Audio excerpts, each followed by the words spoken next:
24 हो गया ना। यही आप सबके शरीर में 24 को है, यही स्थूल शरीर है, इसी का नाम है स्थूल शरीर।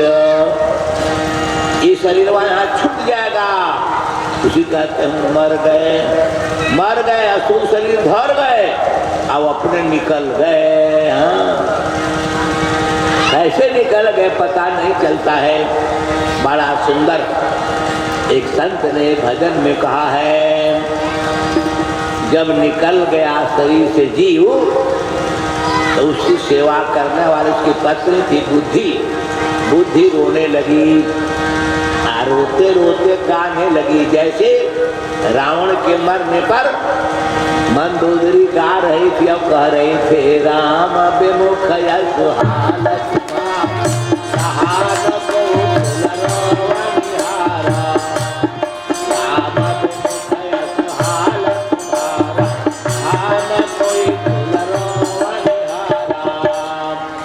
मंदोदरी रो भी रही है, गा भी रही है।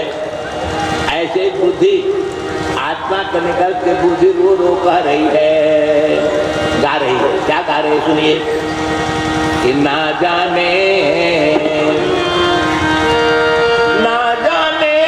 कौन खिड़की खुली थी, सैया निकासी गए लड़ी थी, सैया निकासी गए मैं ना लड़ी थी,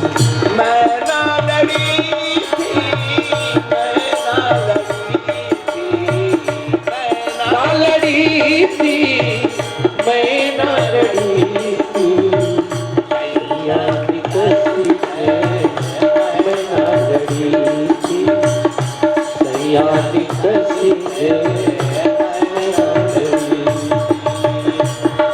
इस शरीर को रंग महल कहा है, रंग महल में 10 दरवाजा, रंग महल में 10 दरवाजा, रंग महल में 10 दरवाजा, रंग महल में 10 दरवाजा।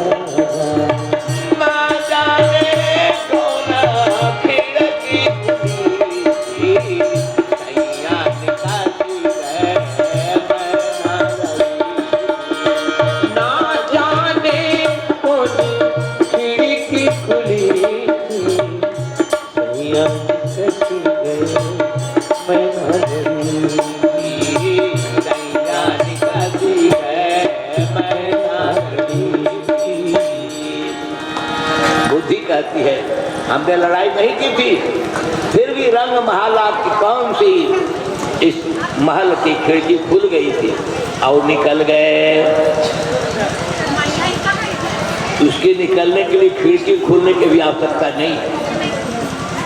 इन संतों के भजन का सही रूप लेने के लिए संसार भर के वैज्ञानिक ट्राई अगेन ट्राई किए। एक से दुर्वीक्षण जंतु, दूरदर्शन सक्षम जंतु लोग लगाया।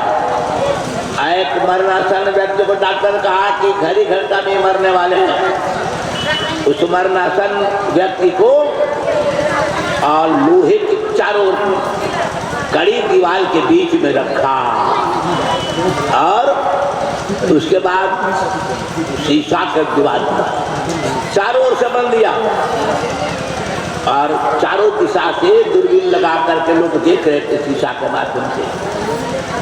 शीशा वही पैक था, शीशा को पारदर्शी शीशा देखते रह गए।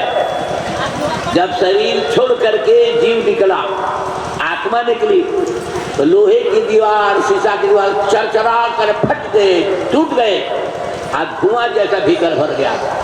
उस धुआं में उनका दूरबीन काम नहीं किया, किधर गया कौन गया पता नहीं चलता। एक बार नहीं कई बार लोग प्रयास किया, नहीं पकड़ में। इसका उत्तर वैज्ञानिक किताब में नहीं, वेद में है।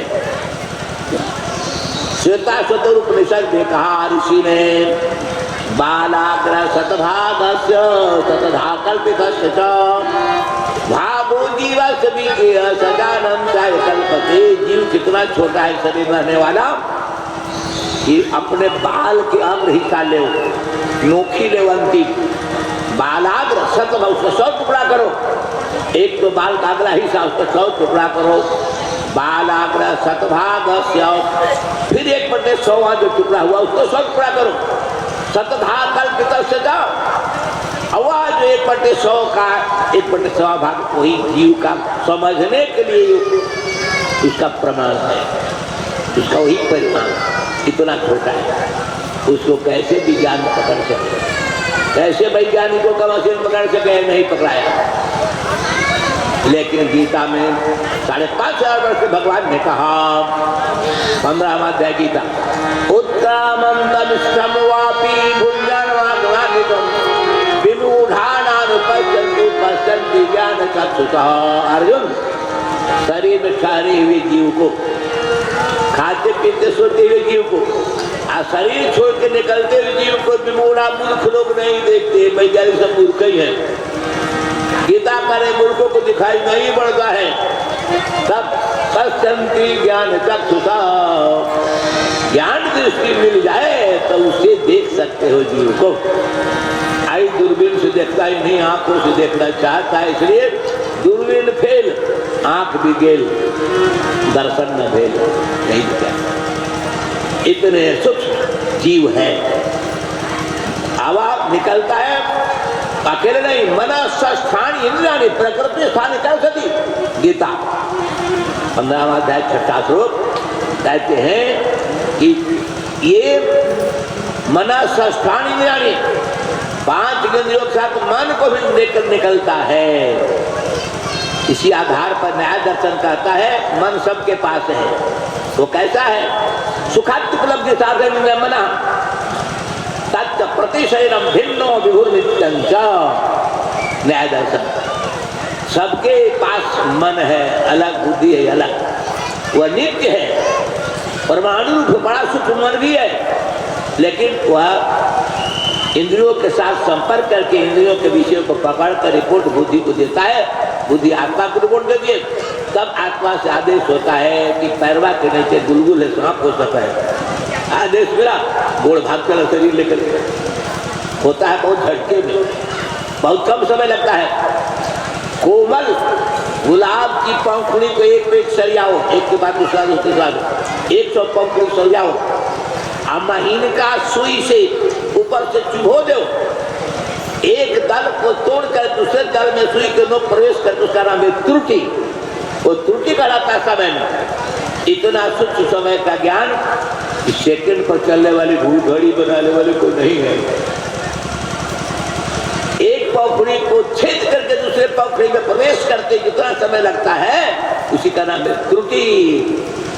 ऐसे 12 त्रुटि का होता है निमेष, जो पलक आपके गिरता है ना, 12 त्रुटि से आपकी आंख में रखा है, सूरज पलक गिर रहा है, उठ रहा है।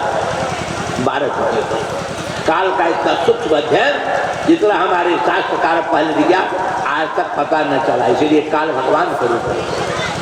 काल के सूक्ष्म स्वरूप को जान गए तो भगवान को भी समझने में सहूलियत हो जाएगी। भगवान का रूप है। ऐसे सूक्ष्म से लेकर के आत्मा निकल के जीव निकलता है, और बुद्धि रो रही है, ना जाने कौन खिले की खुली थी, सैया निकलती गए मैं ना लड़ी थी। स्त्री होने के चलते बुद्धि अपने को पति मानती है। आत्मा पुरुष जीव पुल्लिंग शब्द है, जीवा। अब 10 दरवाजा आपके शरीर में, हमारे शरीर 10 को दरवाजा है।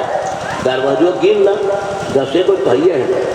कॉपी कलम न ले, अंगुली पर 10 को तो अंगुली किया हो, गिना कौन? 10 को दरवाजा। ऊपर से चला, 2 आँख सबसे उतरे है तो 2 आँख, आँखें के बगल में 2 कान, 4 गो, और तनी सा नीचे के सामने है नाक, 2 छेद, 6 गो, आग मुँह 7। याद हो गया बात? 7 तो दी हो गया। और मल मूत्र द्वार 2, 7 2 9। ये जो मत हो जा हो। अब चले आओ शिखा के पास, जहाँ शिखा लोग रखते हैं, वो 10वां दरवाजा है। यही है रंग महल में 10 दरवाजा। इन 10 दरवाजा में किसी से जीव निकल सकता है।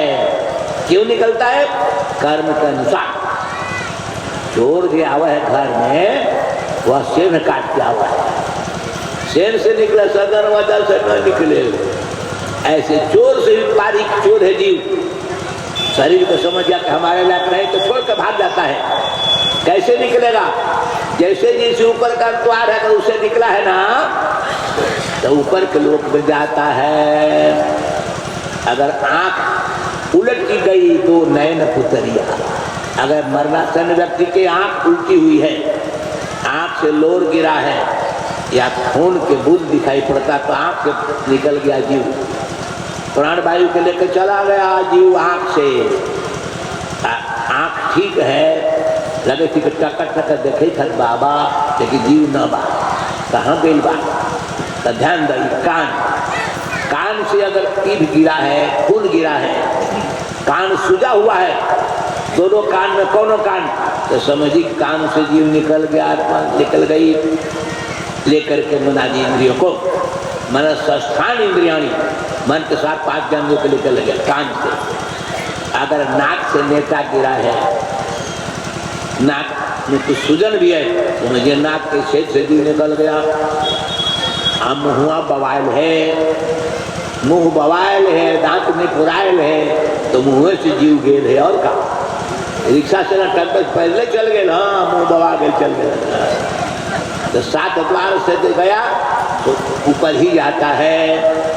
ओकरा बाद अगर नीचे द्वार से गया तो नरक में जाता है। मलमूत्र का त्याग किया है, बुद्धि किया है, तो वह नीचे के द्वार जाने वाला निश्चय नरक में जाता है, फर्क नहीं नरक में जाता है। और ये तो जोगियों को मस्तक तोड़ करके निकलता है जीव। जब 10वां द्वार टूटता है, यहाँ द्वार तोड़ना पड़ता है, टूटता नहीं है। प्राण का झोंका लगता है तो द्वार टूटता है। हम तो सामने नहीं थे, 1950 में स्वामी सहजानंद भी आश्रम में शरीर छोड़ रहे थे, तो उस समय साथ था। एक दो पुराने लोगों से मुझे संपर्क हुआ, बातचीत हुई तो कहा महाराज हम लोग हिसाब किताब की डायरी लेकर उनके सामने रखे। उस समय वो शरीर छोड़ने वाले थे। हम कहे कि स्वामी जी को बता तो दे, इतनी आए इस साल के है, इतने व्यय है, कॉपी लेकर गए। कॉपी कलम रखिए थे, ऐसे हाथ उठाए, मतलब मरने तो दो सुख से हिसाब लेने आए हो, सन्यासी को हिसाब दे वक्त थप्पड़ दिखाया।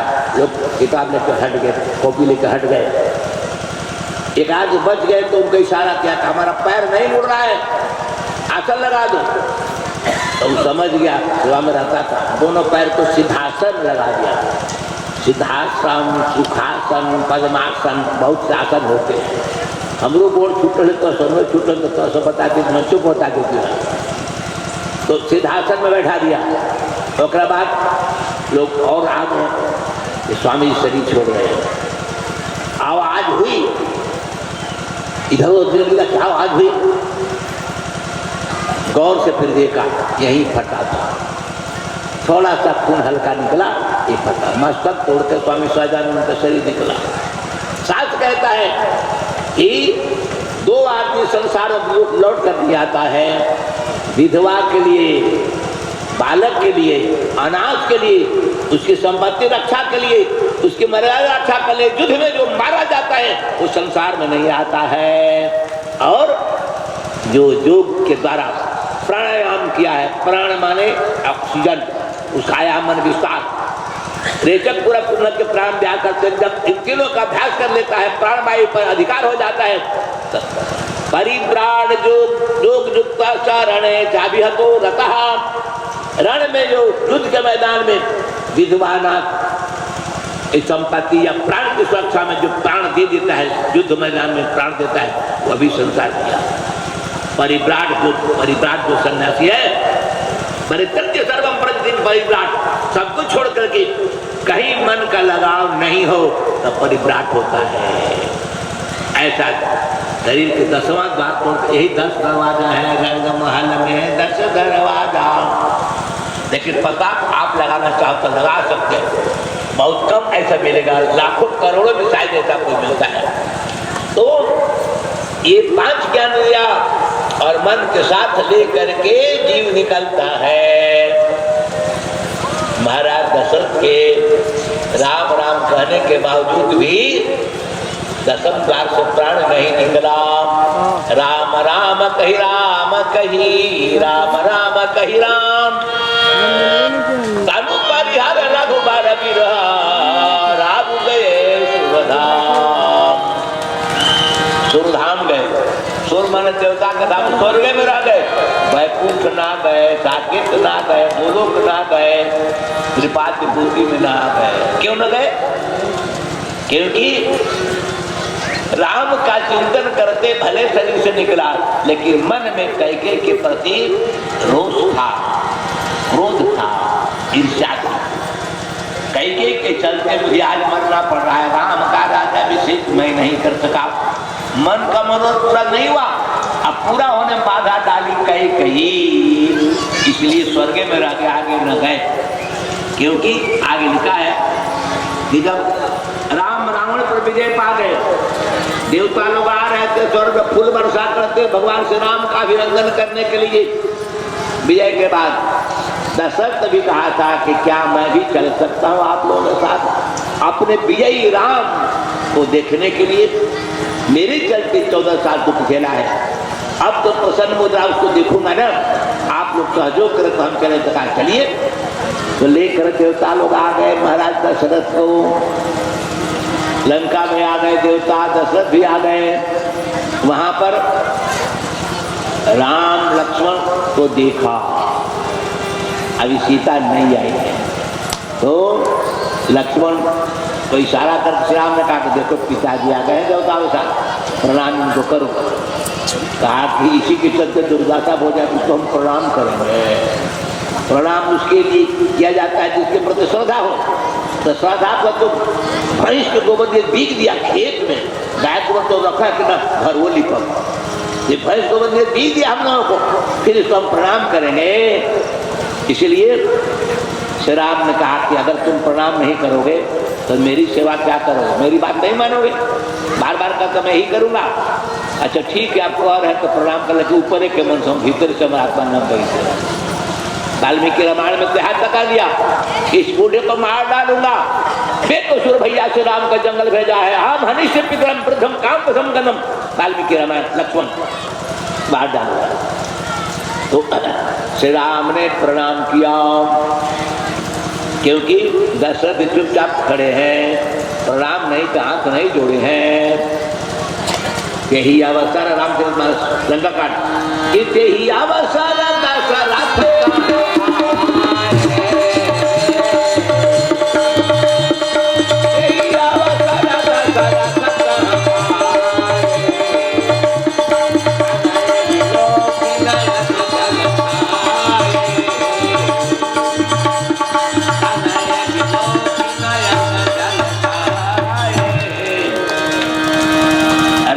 वनवासी देश में देख करके आंख में आंसू गिर गया, करुणा उमड़ गई। मेरे चलते ऐसे राजकुमार राम को आज इस वनवासी देश में उदास देख रहा हूँ, ये सब मेरी गलती का परिणाम है।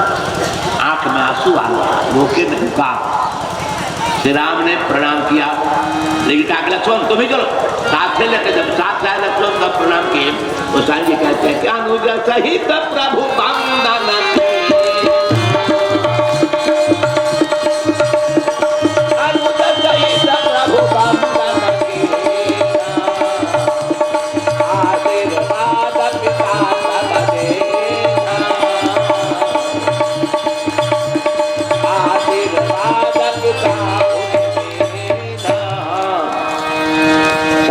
लक्ष्मण को अकेले में तो नहीं करेगा, पकड़ कर आए प्रणाम करो। जब देखा देखे भैया के लखन लाल ने प्रणाम किया, और बाप ने भी दशरथ ने भी आशीर्वाद दिया। तो शरीर ले ही के गए थे सूक्ष्म, अब उनका स्वर्गीय शरीर मिला है, उस शरीर से आए हैं, पहचान लिया श्री राम ने। आइए भी राम लक्ष्मण को पहचान गए। आशीर्वाद पिता तब ये पुत्र मेरे हैं, मेरे जंतु उठाए, आशीर्वाद दिया। श्री राम सोचने लगे हो रहे अब तो दूसरा शरीर लेकर आए हैं, अब तो इन पर क्षमा कीजिए, इनको भी कुछ ज्ञान दे दीजिए। कहते गोस्वामी जी रघुपति प्रथम प्रेम अनुमाना। पहली बात देखा राम ने कि पहले की तरह आप भी अपने को बाप मान रहे हैं, हम लोग को बेटा ही कह रहे हैं। कहीं भगवान किसी का बेटा होता है तो मर्यादा का पालन करता है, भक्त की कामना पूरी करते हैं। रघुपति प्रथम प्रेम अनुमाना, चितई चितई दिन है दृढ़ ज्ञान। दशरथ को लक्ष्य करके और दृढ़ ज्ञान दिया। दृढ़ माने मजबूत, ऐसा ज्ञान की हिले न डोले न, वो कमजोर ज्ञान होता है। जो बांस घाट पर पटना जाते हैं लाश लेकर दुतिया नहीं आते ना, अब चीता दूध जलती है तो कहते कैसे ही एक दिन चीता जलेंगे, अब पीपर के खड़ाऊ को हम कचौरी में कसम न खाए। कुतिया से आरी के लिए लड़ाई न लड़, ओरी के लिए झगड़ा न कर, नली के लिए झगड़ा न कर। ज्ञान होगा लेकिन दृढ़ ज्ञान नहीं है। जब में हाथ हुआ गंगा में बाहर आए, जलेबी काट के कब गरम गरम कहा कि यार खाना तो तू खा के धोते धोते कुछ तो खिलाओ, बस जीभ खिला कब की जलेबी खाए सब ज्ञान भुला गया। ये दृढ़ ज्ञान नहीं है, मजबूत ज्ञान है, कमजोर ज्ञान है। झोपड़ी है, आंधी आई उड़िया गई, इस तरह से ज्ञान उड़िया गया, इसका नाम है दृढ़ ज्ञान नहीं। चितई दिन चिपितई दिन है वो दृढ़ ज्ञान। श्री राम ने दशरथ को पिता को दृढ़ ज्ञान दिया। जब दृढ़ ज्ञान दशरथ को हो गया, मजबूत ज्ञान हिले तोड़ने वाला नहीं, तब क्या करते हैं? अब दशरथ प्रणाम कर रहे हैं राम को, बार बार करी प्रभु ही प्रणाम, बार बार करी प्रभु ही प्रणाम।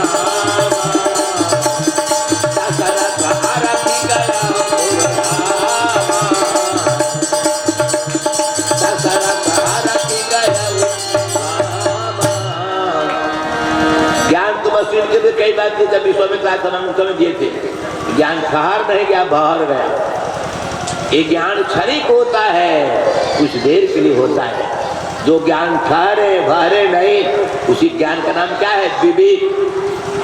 विवेक ज्ञान है परिपक्व ज्ञान, जो हिले न डोले न घसके न छितरा न जाए और छितराने न दे, दृढ़ बना दे, तो ये दृढ़ ज्ञान होता है।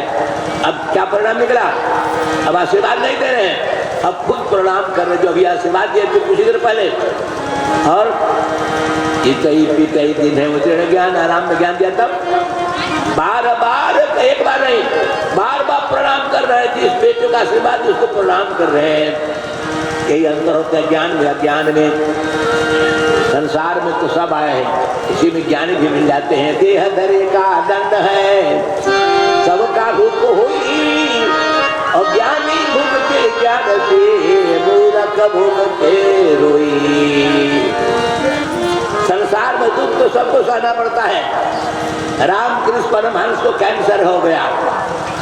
कैंसर में कितना दर्द होता है भगवान ने करे किसी को है, लेकिन होता हूँ जानता है कितना दर्द है। मैं नजदीक से देखा कैंसर पेशेंट को। वासुदेव नारायण के बड़का बेटा धनंजय कैंसर हो गया। पैसा क्या कमी थी, इलाज हुआ, दर्द हो गया। 10 लोग अस्पताल में, कहा कि सरकार आपको याद कर रहे थे, चलो जल्दी लाओ गाड़ी। अस्पताल गए, देखा, पहचान लिया, रोने लगा। हमने हाथ फेर कर उसको सांत्वना प्रदान किया। सरकार भगवान से कहिए प्राण छूट जाए, बहुत दर्द है। रोते रोते कहा घबराओ मत, अंतिम क्षण है, घबराओ मत। इतना दर्द होता है। मैंने कैंसर के रोगी को नजदीक से देखा, रोग का निवेदन, सरकार आशीर्वाद दीजिए शरीर छूट जाएगा। मौत ठीक है, लेकिन दर्द बर्दाश्त नहीं होता।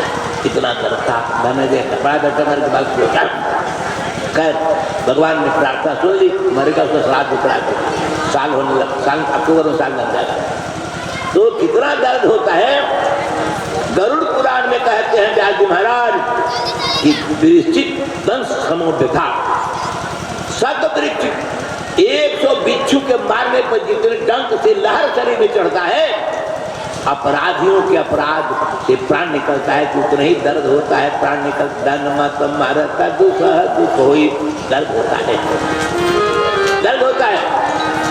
दशरथ महाराज हर्षित, वो दुख से तो शरीर छोड़ गए, लेकिन आज स्वर्ग से लौटे तो बार बार श्री राम को प्रणाम कर रहे हैं। और दशरथ हरसि गए सुरधाम, प्रसन्न हो गए, राम वियोग का संताप मिट गया, कैकेयी के प्रति ईर्ष्या से समाप्त हो गई और प्रसन्न हो गए। प्रसन्न होकर के श्री राम को प्रणाम करके स्वर्ग चले गए, सुरधाम चले गए दशरथ। उस दिन सुरधाम गए तो दुखी होकर के आज श्री राम के ज्ञान देने से उनको प्रणाम करके और चले गए स्वर्ग। यह खबर अयोध्या में तो फैली गई, सब लोग आ गए। कैकेयी लाज शर्म से अलग छिप गई। जो भी आता यह कैकेयी नहीं, ऐसा समय उपस्थापित करा दिया जिस सबों के लिए ये व्यथा हो गई। फिर क्या था, लोग जुटे, देखे सुने। वशिष्ठ ने कहा कि पुत्र रहते दूसरा कोई आग नहीं दे सकता है, दाह क्रिया करने का अधिकारी पुत्र है। पुत्र में भी कई पुत्र है तो बड़ा पुत्र वो नहीं है, लाचारी है तो दूसरा, फिर तीसरा, चौथा, पांचवा, ये क्रम है। मगहिया को मंत्र बना के बैठल है, कौची बड़ बेटा बाप के, छुटका है माए के, बिचरन बलाए के। यह खोजी को मंत्र नहीं मिला, कई जगह हमको डांटना पड़ा तो नहीं हम कहेंगे साहब सास का तो हम तुम्हारी बात मानेंगे। कहीं हमको नहीं मिला कि बड़े बेटे बाप के, छुटका माए के, बिचरन बलाए के, तुम्हारे कानून सब नहीं चलेंगे, हमारे बात चलेंगे नहीं तो नहीं, हम साथ साल नहीं आए, हमको दक्षिणा दोगे। तब जाकर डर के मारे किया। अब तो ढेर जगह चटा गए तो लोग अब कदर स्वामी जा रहे बड़का को, छोटका ही तो डर के मारे फिर बदल देता है न दादा, ऐसा तो ऐसे हो जाए। तो सास को बनवाने के लिए तो कानून करना ही मानना ही पड़ेगा। अब कोई नहीं है, दशरथ के 4 बेटा मरे के दिन एको न भेटा, ये कौन सा अपराध। श्रवण कुमार, हाँ श्रवण कुमार की घटना को कौशल्या से कहा था, तापस अंध साप सुधि आई, कौशल्या ही सब कहे वो बुझाई। जब कौशल्या ने कहा था, जब जीवित थे, बेहोश थे, कभी होता आया, कहा कि आपने राम को जंगल को दे दिया और मेरे लिए मेरा आधार को चौपट कर दो। एक आधार राम मिला था, आज उसको आपने जंगल दे दिया, तो आप मुझे भी क्यों नहीं कह दिया कि तुम भी जाओ उसी के साथ। तो मैं अपने राम के साथ जंगल में भी आनंद पूर्वक रह लेती हूँ। लेकिन ये तो आप कभी नहीं बताया कि राम ने ऐसी गलती की से उसको जंगल में दे दिया। कहा तो दीजिए, अभी तो मुझसे तो कह दीजिए कौन सी गलती किया है, राम को जंगल दे दिया, बेकसूर को आपने जंगल दिया है। क्या यह न्यायकारी राजा का कर्तव्य होता है? आप राजा हो, क्या आपको न्याय नहीं, अन्याय नहीं सोचता है? कहा कि देवी हम पर नाराज मत हो, ये किसी का दोष नहीं, मेरे पाप का दोष है, पाप दोष से मैं पीड़ित हूँ। ये पाप मुझे याद आ गया। हाँ, ताप से अंध साप सुधि याद हो गया, सुधि आई और कौशल्या सब कहे बुझाई। कौशल्या का देवी मेरा विवाह भी नहीं हुआ था, कुमारावस्था थी, सब भेदी बाण चलाने बड़ा अपने को निपुण मानता था, शब्द सुनता था, अब बाण चलाता था, एकदम लक्ष्य भेद हो जाता था बाण से। यह सब भेदी बाण की प्रक्रिया पृथ्वीराज के जमाने तक, चौहान के जमाने तक प्रक्रिया थी। जब बंदी बना लिया इस्लाम, तब इनके लिए सभा आई, पृथ्वीराज चौहान को कौन सी सजा दी जाए। जयचंद नाम के उनके कवि थे दरबार, वे आए, हुजूर ये इनके पास एक ऐसी कला है, कम से कम देख कर लीजिए कि जिसको हम सजा देने जा रहे हैं उसमें कौन सा गुण है। एक गुण जो आपके किसी सैनिक में नहीं है, होने की संभावना भी नहीं है, वह गुण इनमें अद्भुत गुण है। आप देख लीजिएगा तो मानना पड़ेगा यह इंसान भी है तो महान इंसान, ऐसा बात नहीं है। तो क्या गुण है? कहा कि गुण है शब्द सुनते हैं और तीर मारते हैं, निशाना ठीक लगता है, आंख बंद कर दीजिए, काका भी देखा दो, काले कपड़े से आंख पर पट्टी खूब बढ़िया से बांध दिया, कहे कि आंख से कहीं दिखाई न पड़े। उसके बाद धनुष तीर दिया गया पृथ्वीराज चौहान को, और स्वयं कवि चंद वरदाई आ गए सामने, बोले 4 गज 24 गिरा अंगुलियास्त प्रमाण, एते पे सुल्तान है मत चूको चौहान। ना बता दिया 4 गज 24 गिरा अंगुलियास्त प्रमाण, ऐसा कहते कर प्रमाण बोले कहाँ, जहां बैठा था सिंहासन पे सुल्तान बादशाह वही बोले। और तो आंख बंदी है, सुन गए प्रमाण, बस इस दिशा से प्रमाण बोला गया है। मत चुको चौहान, मारा तीर और सुल्तान उलट गया, मर गया, आंख बांध, यही है सब भेदी बांध। ऐसे कलयुग में भी चलाने वाले तीरंदाज थे। आज विश्व खेल दिवस में ये भी मिलाया गया तीरंदाजी का भी, निशानेबाजी का भी। दशरथ कहते कि देवी क्या कहूं, मुझे भी घमंड हो गया था कि मैं सब भेदी बांध चलाने वालों में नंबर 1 हूं। उसी कला के गुमान ने मुझसे पाप कर। रात्रि का समय था, मैं रात में ही सोचा बनेरे सिंह भालू आदि जीव जंतु निकलेंगे, उनका शिकार करेंगे। अगर दहाड़ेगा सिर भी तो उस दहाड़ पर इसको मार डालेंगे, सामने क्या आएगा। रात को तो भोजन के लिए दहाड़ता हुआ शेर निकलता है, चुपी चुपी शेर नहीं निकलता है। इसी विचार से निकले थे।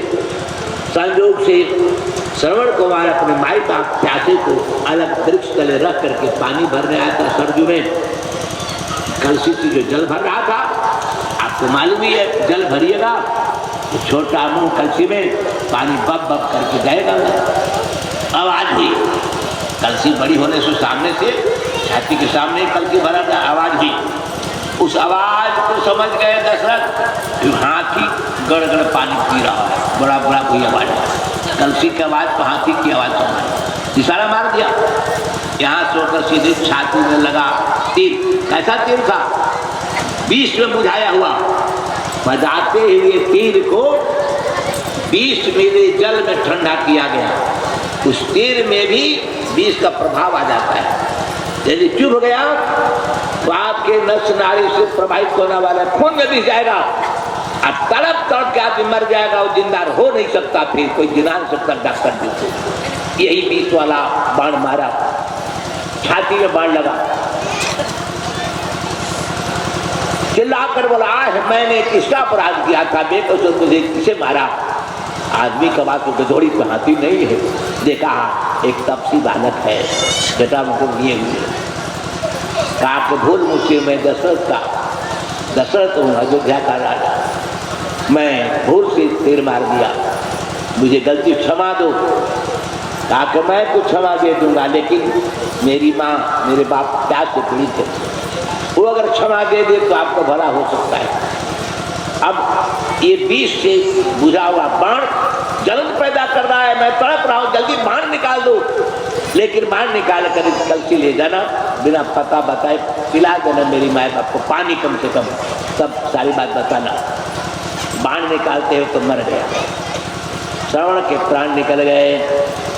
आदेश के अनुसार कलसी डुबा करके जल लेकर पहुंचे। विलंब हो चुका था, माई बाप आवाज पैर की धरती पर समझ गए, बेटा इतनी देर क्यों किया, प्यास से गला सूख रहा है, जीभ सट रही है, देर क्यों किया। बोले आपका बेटा नहीं, मैं दशरथ हूँ, अयोध्या का राजा, मेरी भूल के चलते आपके बेटे की मौत हो गई, मैंने भूल से मारा हाथी समझ करके और आपके बेटे की मौत हो गई। अरे दशरथ तुमने अपने गलती स्वीकार कर लिया है, इसलिए तुम्हें नरक तो नहीं मिलेगा, लेकिन तुमने प्यार से पीड़ित मुझे बेटे से जुदा किया है, तो तुझे भी बेटे के वियोग में पानी नहीं मिलेगा, पानी बिना तड़प तो तुम भी मरोगे। अब कम से कम बेटे के पास तो ले चलो। दोनों को लाए बेटे के पास, बेटे का स्पर्श करके रोने लगे फूट फूट करके, और शरीर उन लोगों का छूट गया। दशरथ ने सबकी क्रिया तो कर दी, लेकिन मरते मरते कहा था जिस श्रवण ने मेरे लिए इस मौत को भी स्वीकार किया है। मातृ पितृ सेवा के बाद अलग इसे वहां स्थान मिले जो योगियों की साधना के बाद स्थान मिलता है। वाल्मीकि जी कहते हैं माँ बाप के आशीर्वाद से विमान पर चढ़कर चला श्रवण कुमार स्वस्थ चला गया और माई बाप भी उनकी सेवा से प्रसन्न ठाकर में आए थे, उन लोगों को स्वर्ग चले गए। कहा था नाम के बारे में लोग पूछते हैं, सीतामढ़ी में आप भी जाओ देख लेना, शांतन नाम के पिता थे श्रवण कुमार के और ज्ञानवती नाम की माँ थी। ये बोर्ड लगा था जब मैं आज करीब 22 साल पहले मैं गया था सीतामढ़ी, तब दर्शन किया था। श्रवण कुमार भी उनके माई बाप, शांतन पिता श्रवण कुमार के, ज्ञानवती माँ। ये बात कहते ही कुछ ही देर में शरीर का प्राण निकल गया। जान गई कौशल्या कि अपनी इनकी कमाई इतनी व्यथा इनको सहनी पड़ी है, मर गए। आए वशिष्ठ आदि परिजन गुरुजन विद्वान लोग, आपके पुत्र तो दूसरा कोई आग न देगा तब तक लाश शत्रुघ्न भरत को शिक्षा होनी चाहिए। तुरंत महाराज वशिष्ठ का आदेश हुआ, तो चलो गए के देश में। कहा कि कहना मत कि बाबूजी मर गए, राम लक्ष्मण जंगल गए। बहुत जरूरी है, गुरुदेव आपको याद कर रहे हैं अयोध्या में।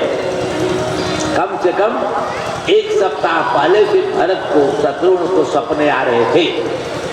सपना के बारे में भगवान शंकर ने स्वप्न शास्त्र में शिव संहिता में बहुत सा संकेत दिया है।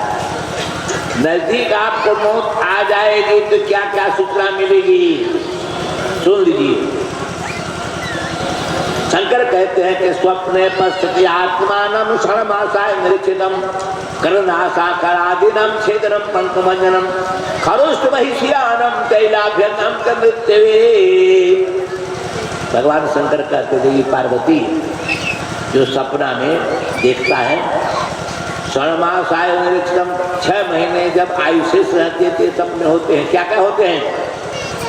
खरोष्ट महिष्यानं, गधा पर भैंसा पर ऊंट पर चढ़कर जा रहे हैं, तेल लगा रहे हैं, तेल के टंगे में गिरे हुए, कीचड़ में गिरे हैं, कीचड़ में सने हुए। तैलाभ्यन्नं च मृत्यवे, 6 महीना जब दूर रहती है मौत तो सूचना भेज देती है कि सावधान हो जा, मैं आ रही हूँ। घर बाहर करके उसी के मत लगाना, लेकिन मैं पहले आ जाऊंगी, ले चलूंगी, सुनता बात सूचना हो गई। प्रकृति प्रकृति बिना कोई सूचना के कोई काम नहीं करती। प्रकृति तो भगवान की दाई है ना, लौड़ी में है, भगवान का आदेश बिना सूचना के मत कुछ खतरा देना। ठीक, इसके बाद और नजदीक जब मौत आ जाती है तब सूचना होती है। क्या सूचना होती है? आप ध्यान देना, जब सो को उठोगे आप तो नाक के जो 2 छेद हैं, इन छेदों से अलग अलग प्रवाहित होने वाले का अलग नाम है। दाहिने छेद का नाम है सूर्य नाड़ी पिंगला, अब बाएं छेद का नाम ईडा चंद्र नाड़ी। इसकी परीक्षा लेनी हो कल है परीक्षा लेना। आपको बहुत ठंड लग रही हो और अगर निहाली वगैरह नहीं, रजाई नहीं है, आग नहीं है, तो आप बाएं करवट सो जाओ। बाएं करवट सो जाओगे तो चंद्र नाड़ी बाएं दब जाएगी, सूर्य नाड़ी दाहिना पिंगला चालू हो जाएगी। 3 मिनट में आपको गर्म हो जाएगा। आप बिना कंबल के रात बिताओ मजे से, सूर्य नाड़ी चलेगी तो आपको डर नहीं लगेगा। बहुत गर्मी लग रही है, प्यास से गला सूख रहा है, पानी की इंतजाम नहीं है, तो दाहिनी करवट पड़ जाओ। 2 मिनट में देखोगे बाईं श्वास चलेगी, चंद्र नाड़ी चालू हो जाएगी, शीतलता, प्यास समाप्त है, प्यास बुझ जाएगी, कंठ चंद्र नाड़ी में शीतल है।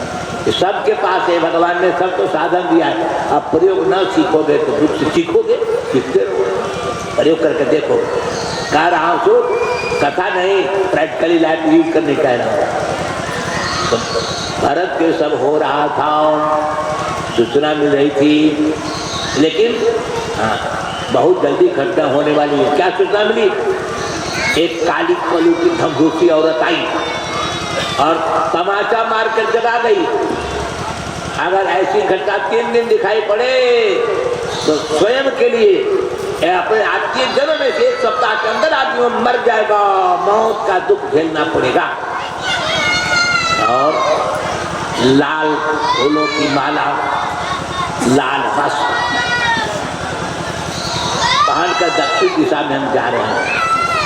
कान कटा है, नाक कटी है, हाथ काट लिया है, तो उस व्यक्ति की नजदीक में उसकी 21 दिन के अंदर घटना घटेगी, मौत जैसे दुखद घटना भी सामने आएगी। भरत जी महाराज रोज कहते आ गए थे, सपना दिखाई पड़ा, क्या बात है, अन्य मनस्क हो गए थे। तब तक के वशिष्ठ द्वारा भेजे गए दूत पहुंच गए।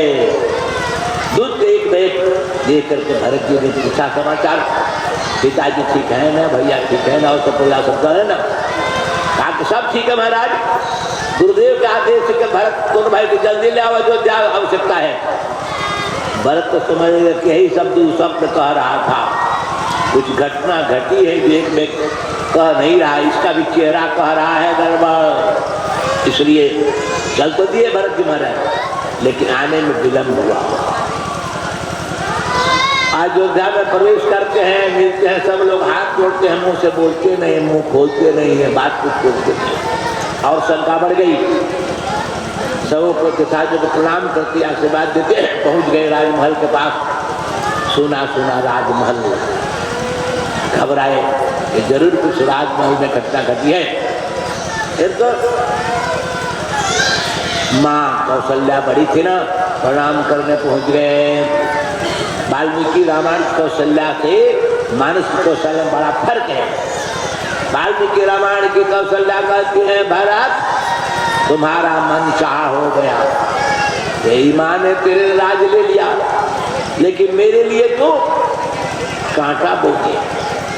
राम को जंगल भेज दिया, बेकसूर मेरा राम जंगल चला गया, तुम्हें तो निष्कंटक राज मिल गया।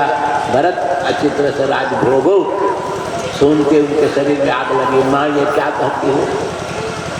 मैं सत्य कहता हूँ, यदि मेरी संपत्ति से मेरी माँ कई ने राज मेरे लिए मांगा है, तो मुझे नरक में बास मिले, सुर्ग की ओर मुंह करके थूक खा गिरावे, पेशाब करे, मलमूत्र करे, उसे जिस नरक में जाना पड़ता है वही नरक मुझे मिले। यदि मैं राम के जंगल जाने में माँ से कोई चर्चा चलाई हो तो जो सूर्यास्त समय, सूर्योदय समय सोता है, भोजन करता है या झगड़ा कलह करता है, उसे जो नरक में वही नरक मिले मुझे, यदि मैं राम के जंगल जाने की बात को कुछ भी जानता हूँ। माँ जो स्नान के बाद तेल मालिश करता है शरीर में, जो क्रियाकर्म चलते चलते करता है, जो माता पिता गुरु की हत्या करता है, विधवा की संपत्ति लूट लेता है, अनाथ बच्चे को सताने की संपत्ति भोग करता है, उसको जो नरक में वही नरक में। जब राम के जंगल जाने में मैंने माँ से कोई भी चर्चा चलाई हो, कसम लगे खाने। कौशल्या में बेटा, पुत्र के वियोग ने मेरी बुद्धि को भ्रष्ट कर दिया, पति का वियोग हो गया, पुत्र का वियोग हो गया, सहारा क्या था, मेरी बुद्धि आगे पीछे नहीं सोचेगी। मुझे विश्वास हो गया तुम राम के प्रतिकूल न थे, आज भी नहीं हो, इसलिए मेरी इस आक्षेप को तुम भुला दो।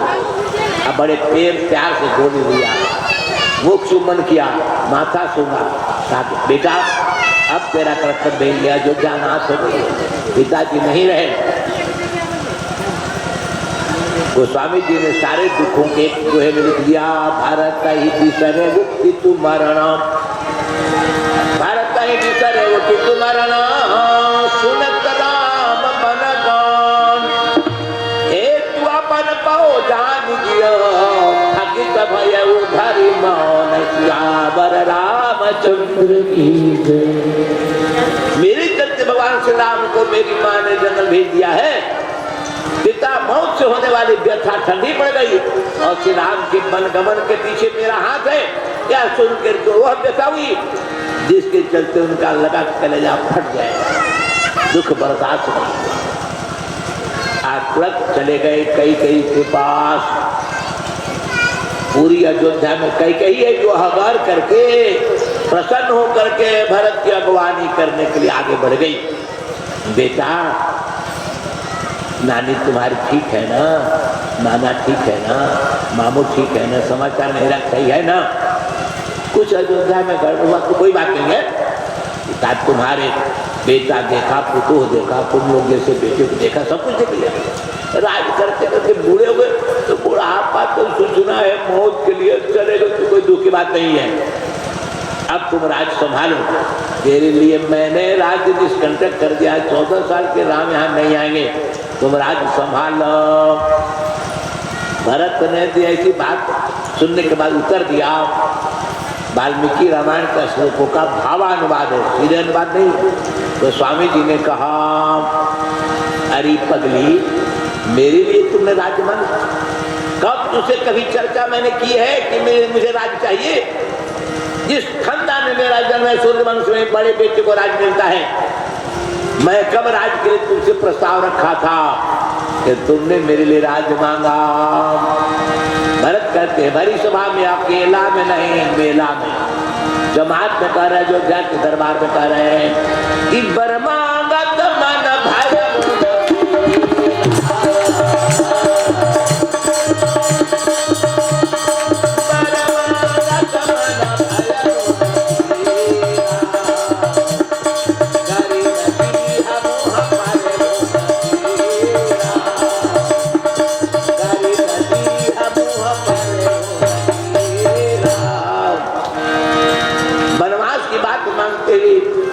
पीड़ा नहीं हुई, दर्द नहीं हुआ, जीभ नहीं गल गई, कलेजा नहीं फट गया।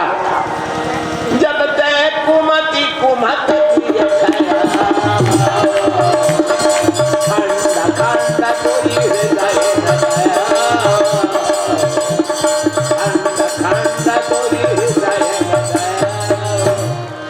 कलेजा तो क्यों न हो गया?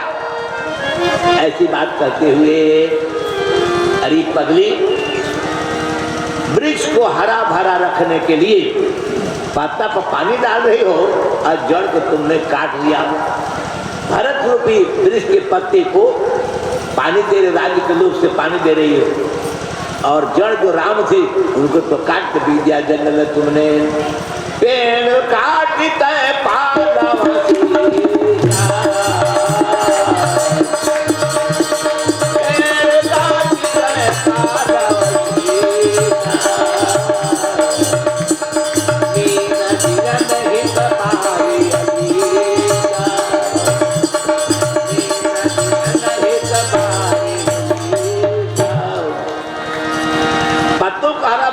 के लिए जड़ काटते तो पत्ता पानी डाले, कितनी मूर्खता है।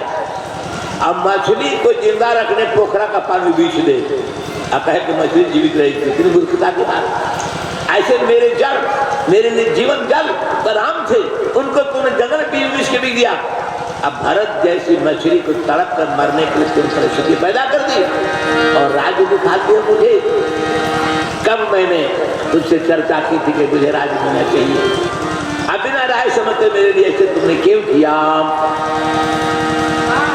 याद रखें, भरत ने बड़ा सोच विचार कर इन सब बातों को कहा।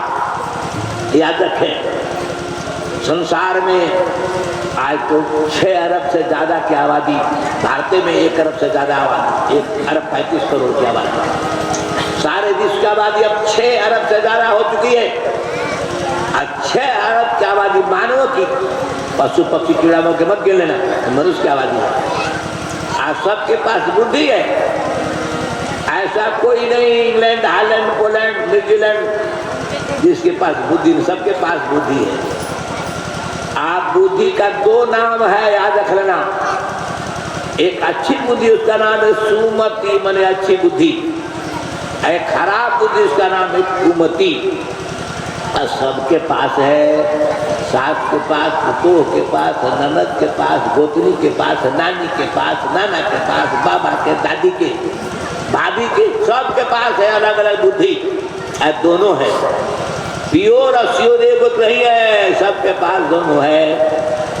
यह बात गोस्वामी जी ने लंका में विभीषण जी के मुख से कराया था। रावण के दरबार में रावण को समझाते विभीषण ने कहा था, भैया अगर आप अपने मंत्रिमंडल के सदस्य मुझे मानते हो, कैबिनेट मिनिस्टर का मैं मंत्री हूँ, तो आपका आदेश होगा तो मैं भी कुछ कहूँगा, आपके आदेश से कहो। भैया की बात सुनकर रावण के विभीषण जी ने कहा, कि सुमति कुमति सबके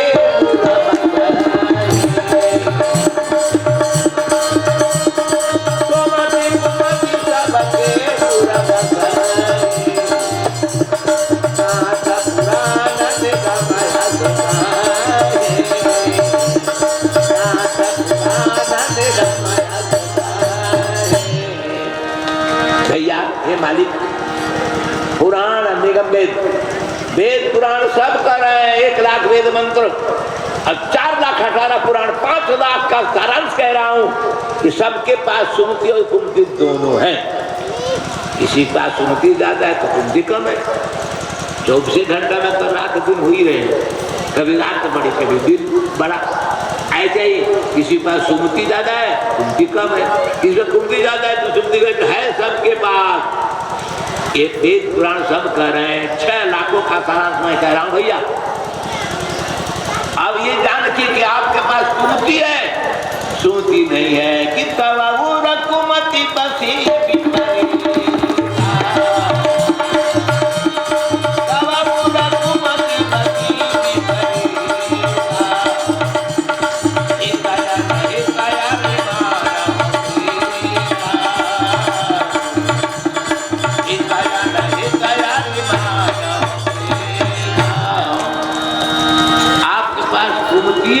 भैया, कुमति नहीं है। कैसे तो समझ गया कुमति मेरे पास है? जाति हित या नहीं तो कुमति आती है तो हित करने वाले